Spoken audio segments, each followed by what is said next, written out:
Hi YouTube. I was just going to give you a quick update on how the 1970 Colt Python is coming along, the one that I'm having restored for a friend of mine. And I'm doing unconventional again because I don't have the gun in my possession.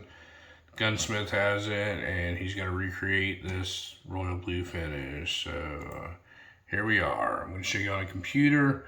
He's got the gun fully prepped and it's ready for bluing. We're just waiting on a couple chemicals come in to recreate that royal blue finish.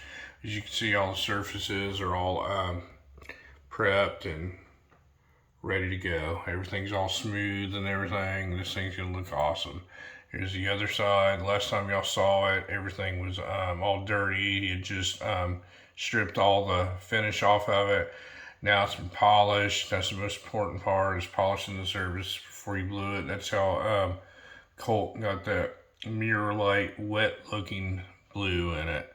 So there it is. There's where she sits right now, and I will update you as soon as we move to the next step. Like I said, we're just waiting on chemicals. But anyway, that's where we stand with the 1970 Royal Blue 4-inch blued Colt Python.